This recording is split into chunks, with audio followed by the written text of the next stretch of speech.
Welcome back to Make Your Marketing Podcast. Today, I have the privilege of talking with Gazala Uradnik of GFS Events. Gazala is not only a longtime friend of mine, but she's a client, and we've worked together with other nonprofits. She started working with nonprofits in 2012 when she created GFS Events, and needed because she was on a nonprofit board and volunteered and could see that they needed help in fundraising and strategic event planning. So we wanted to talk to her about her success because she has grown, and also kind of talk to her about the pivot to doing virtual online events, and also some great tips to nonprofits if you are out there listening on how to market the nonprofit and events. So welcome to the show, Gazala. Thank you, Pia. Thanks so much for having me. Yeah. So I've known you since 2000, I think yep. So, and I've seen you start GFS Events. Can you tell us a little bit about what you saw and what inspired you to start your own business to help other nonprofits? Yeah, absolutely. So I have always been in that nonprofit space. I did strategic planning and business development on the hospital side. I actually have a master's in health administration. And so I did a lot of work with hospitals, health administrations. And so it was a natural transition to go into the nonprofit world because hospitals are one of the biggest nonprofits. And so I knew I wanted to be in that space, and I also knew I wanted to be an entrepreneur. I liked the excitement of being an entrepreneur, building my own company, building my own team. So I knew that was going to happen too. And I really enjoyed fundraising. So I actually like getting out there and talking to people and asking for money. And so all of those things put together, I realized that probably the place where nonprofits needed the most support was around events. And that's why we are now GFS Events. Originally started kind of consulting, wanting to help boards of smaller nonprofits, but realized where they could use the most support and where we could really, really help them was around their events and fundraising events specifically. So what do you do for them to help them kick off a great event? Good question. So we really do everything from soup to nuts. So we start off with a timeline and a strategy. We help them set their goals and objectives. Sometimes we'll talk to a nonprofit and I'll say, the first question I'll ask is, how much do you want to raise? And it's interesting to me how many times people don't know how much they want to raise. Really? And they're like, we're not sure. They don't know what their budget is. And so we really want to lay the foundation of a good strategy behind the event. So what are your goals? What are your objectives? Because it isn't always about fundraising. Sometimes it's about community outreach. Sometimes it's about being present in the community and for people, people to know who they are. So it isn't always about raising a specific dollar amount. And so once we've done that, once we've kind of set that in place, we do a timeline, and then we work with them on all the logistical aspects. So whether that's acquiring a venue or figuring out, if it's an auction, your auctioneer, your MC, we help with procurement. We provide sponsorship consultation. And then we also provide some email and social media marketing consultation. And by that, what I mean is we help them with, here's this calendar of when posts should go out. We don't necessarily write their posts for them, but we give them some good ideas, and then also kind of a skeletal outline of like logistics around the event, so they know how to promote the event. Wow. So you are the full package. That's awesome. I wasn't aware that you helped them with the marketing part of it. So this is a marketing podcast, what are some of the tips that you have for marketing and fundraising an event? Yeah. Well, I think one of the things that nonprofits suffer from is they're really afraid of reaching out to their donors too much. I don't know if you've ever signed up for something, Pia, like I get an email probably once or twice a day from Starbucks, Nordstrom's, like any place I've ever shopped, like sends me emails, right? Mm-hmm. And so nonprofits are like, oh my gosh, I can't send an email. I sent an email 2 weeks ago. And so I think one of the things that that nonprofits need to realize is that it's okay for your donors and your community and your audience to hear from you. They don't have to hear from you once a month, at your newsletter. They can hear from you more often. And when you're planning an event, it needs to be very often. We need to send out emails and social media posts very, very frequently, because it'll take people anywhere from 4 to 8 times before they actually make a commitment to attend an event. They'll hear about it and they won't register. So it takes a lot of touches for people to actually do that. So one of the biggest pieces of advice is that communicate with your audience more frequently. And that's what we encourage our clients when they are building a calendar. When we build a calendar for them, is that we want to reach out to people more frequently. That's a great piece of advice, because I think for any client, we run into this as well, where they just feel like, oh, I don't want to be too pushy or salesy or, put ourselves out there that often. But what they don't realize is how loud the, interwebs are, and how noisy it is. And really, even if you're on every platform, chances are they're probably only going to see one post. Maybe they'll see an email, maybe 2, but you're definitely, if you think you're not communicating enough, then you probably aren't being seen at all. Exactly. Well, and repetition is key, right? I'm sure you do, you need to repeat yourself on multiple platforms and repeat yourself on the same platform, because it's the same thing where people are just like, you're clicking delete a lot on emails. So you need to be in front of people so that they will see your posts and your emails and your newsletters. Yeah. What other tips can you share with us? So another thing that because, as you may know, the last year and a half, so many events have gone virtual. So one of the things that we do recommend for a virtual event is also some physical pieces. So we're encouraging almost all of our clients that even when your event is virtual, let's send a physical invitation postcard. There's very little tangible items in a virtual event. You're not seeing people, you're not getting to eat and drink. So having a physical mailer connects you a little bit more to your donor. And what's really been working well too is in that physical mailer, even including immediately the link to donate, because people will see that. They'll potentially put that event on their calendar. But if you've got a link there that they can go to and make a donation, that's also, you're getting a donation early, and you may also get it again later during the event. So that's been super helpful, is that physical piece. We're encouraging that quite a bit. That's great. And then I think I saw on one or maybe many of your events that for attendees of the event, you'll send like a care box or care surprise box out to them. What's in that? Yeah. That can vary. People are loving those. We call them kind of gala in a box or an event box. And we've done everything. We've done full on dinners, like an actual dinner, 3-course dinner that people can, either heat up or it's already warm when it arrives. We are doing right now, we have a client who is based in Nepal, and their event is in early October. And so we're actually doing these beautiful gift boxes that are going to have Nepalese prayer flags. Wow. We have handmade cards in there. We have like some Nepalese recipes and spice packets. And so it really can be very creative. But whatever you do in your gala box, it should be slightly mission oriented. So whatever your mission is, it should match. So another example is we have another client that's a youth mentoring organization. And so they're including some fun baseball hats and some hot chocolate so that the mentors and the mentees can kind of, have hot chocolate together. And so things that are just somehow related to your mission and your organization and the work you do are super important. It shouldn't just be random items. There should be a story behind it, so it makes sense to the donor.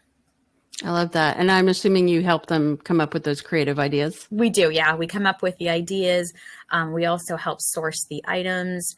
We just had one client say, can you also now package the items and get them out there? So we're willing to work with our clients depending on their bandwidth, because we know so many nonprofits, it's mostly volunteers that are doing the work. Yeah, that's amazing.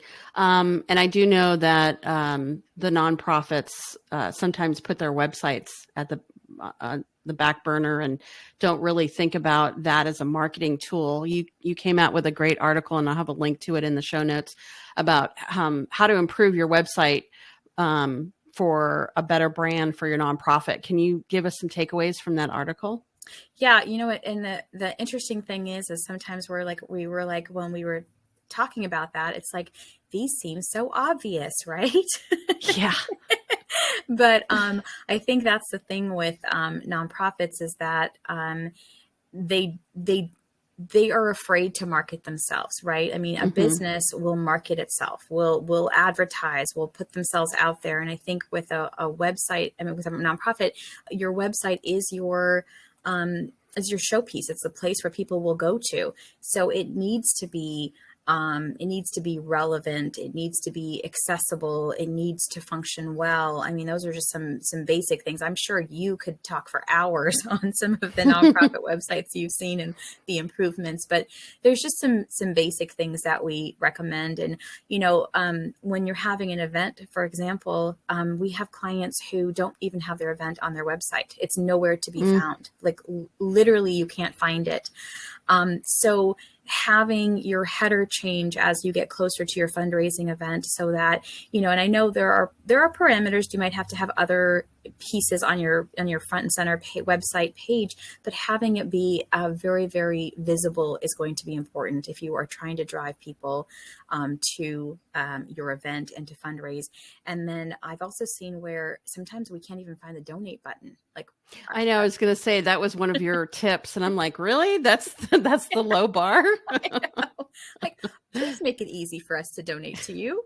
Yeah. Have it be on every page, right? Sometimes you have to go from page to find it, and it's like it should be everywhere.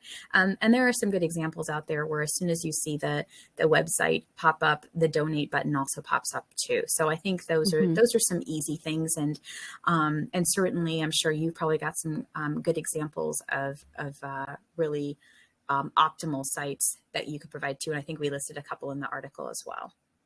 That's great. Yeah. And just so the audience knows, our team did design Gazala's website, GFS Events, and with your whole team was in on it, which was great because it was very creative and also a great place to share your story and your vision for your nonprofit. The copy, the words are very important as well. So that's a big deal as well. So let's go back to PC pre-COVID, and you have this great nonprofit. You've got a booked calendar with all these events, and they start shutting down. Take me back to that time where you were having to cancel, and then how you kind of pulled yourself out of that and helped your clients shift. Yeah. So March of 2020, we had either 8 or 9 events on the calendar. And I remember this vividly because I was actually in Florida, and my whole team was at an event. It was the very end of February, and we had 2 events the following week, first week of March. And as you know, Seattle was pretty much the epicenter of the COVID outbreak. And so in the US. And so we had 2 clients that week that said, we don't know what to do. We don't think we can have this event. One was an 800 person event. Oh. And so that was going to be a huge, you know, it could have potentially been a disaster if it had taken place. Knowing what we know, you know, it was a really good thing that we decided to just turn it virtual. So that's what we started to do. We realized some of the events that we had in March moved to other months. They moved to the fall, thinking we'd be safe there. And, you know, of course, everything eventually turned virtual all the way through 2020 and now into 2021 as well. But it was just, I think one of the things I've been asked this question quite a bit. I think one of the things that we found is we didn't have a choice. Like I feel like the nonprofits didn't have a choice. Yeah. We couldn't say, oh, okay, we'll wait till next year, because that money is what is helping them run their organizations, provide their missions, and they had to continue. So it wasn't a choice. And so how could we do this? What could we do? And so we just came up with different ideas. We use things that are honestly very typical marketing tools that you know so well, Pia. I mean, video, right? How many times have you told me, put video on your website, put video out there? We started recording. We did it with iPhones because, again, their timing was tight, and time was tight. So we used video iPhone. We used iPhone videos. We put out as many social posts as we could. We turned everything virtual, click here to donate. Most of our events made or exceeded their fundraising goals in March, April, May, and June. And then as the time moved on, we became more sophisticated. We partnered with a lot of production companies in studios and created really what I would call 1 to 2 hour mini movies, TV shows, because that's what they were, right? You're telling a story. If it's an auction, you're actually conducting the auction. So we learned a lot about, and still continue to do that, about production and different platforms and things like that. So, and we're still continuing that. I think, unfortunately, we were in that in-person space for a little bit this summer, and it's turning back to virtual. A lot of clients are feeling that the virtual space is still a little bit more comfortable for their donors right now, because not everyone is feeling like they can get back into a room with 300 or 400 people.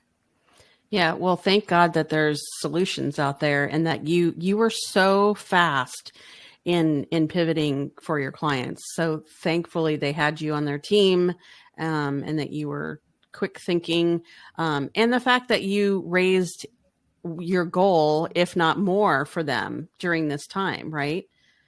Well, it was one. I mean, honestly, it was a wonderful thing because the costs were lower. So, right, we didn't have our venue costs, we didn't have our food costs, and we didn't have, the alcohol costs and things like that. So that made a big difference. And so even now, as we're looking at, into the future, some of the production, as we're weighing, do we do a hybrid? Do we have people in the room and go virtual? The reality is that's like having 2 events and you're doubling the costs. And so, for some organizations, it makes sense. And for others, it makes more sense to simply go virtual. And people have been asking me like, well, is that the future? Is everyone, are we always going to be virtual, or are we always going to have a hybrid component? And I really, truly believe that at the heart of all of us, we want to be together. Like, I just think that pretty soon, when that's possible and completely possible, the virtual stuff may continue here and there, but it's not going to be the center of what an event will be. It will truly be that coming together, telling the stories in the same room, connecting. That's going to be, we're going to get back to that at some point. I wholeheartedly agree. And as an extrovert, I agree even more, but especially for nonprofits, because it's so heart-centered and you don't really get that emotion as much as if you were in person. It's true. So yeah. Absolutely. So what are your plans for GFS events? Like, aside from the hybrid events and the uncertainty of the future, I know you've grown your team to how many? 5, 4, There's 5? 5 of us now. 5. Yeah, that's awesome. From just you, just right? Me. Yeah. And you have a new brick and mortar office. Congratulations. Thank you. Downtown Falls City. Yeah. And if anyone's local, they can pop in. It's across from the coffee shop. What's the name of the coffee shop? Aroma Coffee. Aroma Coffee. That's right. And you have an open house next Friday, right? Next Thursday. Thursday. From 4:30 to 8. Yes. Yeah. That's awesome. So you have to check it out. What are some success stories that you've seen? So I imagine that there are some nonprofits out there that are thinking, oh my God, we can't even afford the basics. How are we going to afford to hire a consultant? And that's just an added expense. And I have my volunteers. What can you say to them to change their minds, or maybe have them consider hiring you? Yeah. I get that a lot, right? We work with large and small nonprofits. We work with organizations that have no staff, 100% volunteer. And I think the thing to think about is that we're not a transactional expense. We're transformational. I mean, we really take your event from beginning to end, and we do raise more money for you than you can on your own. And it's not because we bring in this amazing list of donors or sponsors, or we have a magic wand. It's because we provide you the bandwidth to do what only you can do. And then we provide systematic process in place to help you do it. So when clients are like, I don't know how to ask for this, what do I say? How do I say it? We provide scripting. When they're not sure about whether we should do a specific strategy for, a fundraiser, we can tell them best practices. We can say, hey, you know what, this really worked. It does work. We suggest you do it again. Or this was a huge fail. We tried it at these 2 events. Do not do this. So we're able to provide best practices because, again, most organizations are doing 1 event a year. We're doing multiple events throughout the year. And so we see things that work and things that don't, even while we're planning an event. So we've had clients where we're going in one direction and we've just done something, and we'll say to them, hey, this did not work last week. So let's just, turn into a different direction and try something new. So we're always trying to improve our own processes as we're working on a client. So for most clients, I've had clients say, it's been their biggest expense ever that they've done, but it's been worth it because they were able to raise more money. Yeah, I've been reading your stories on your website, and it's amazing the success that you guys have with the events and all the handholding that you do for clients.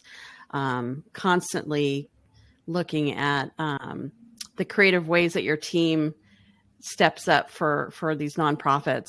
Do you have something on your website that perhaps the audience can take a look at or maybe share, maybe some tips or kind of way to share GFS events? Yeah, absolutely. We have a donor engagement page, especially when you're trying to engage your donors virtually. So we have like top 5 best practices for that. So that's great. And that will also get you our GFS newsletter as well. So you can be on that, and we send that out once a month. It's a monthly digest, and it just gives lots of other additional tips and ideas. Yeah, it's really and resourceful. Like yeah. So I'll have the link in the show notes as well. So now I know you have 3 kids, and the summer was a little different for everyone.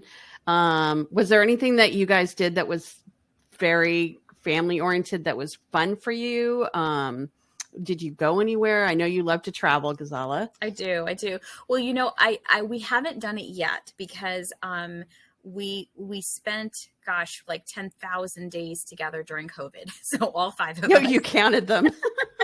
Well, I mean, not, I'm being a little facetious, but we spent a lot of time together. So when things opened up, my oldest daughter moved to Portland.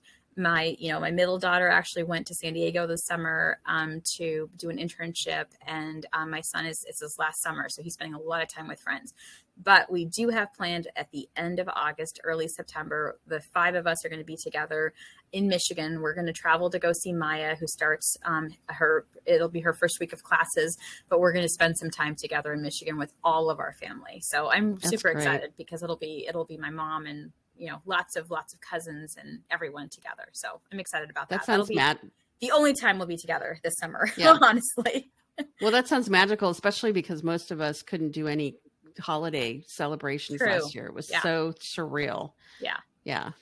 Well, thank you so much for joining us. And I know that you provided a lot of takeaways. If you want to follow up with Gazala and just have a chat about how she can help your nonprofit, where can they find you, Gazala? What's the best place? So, we are on a variety of different places. We are on Facebook at GFS Events, Instagram, GFS Events, and then LinkedIn. You can connect directly with me or GFS Events. You can follow GFS Events.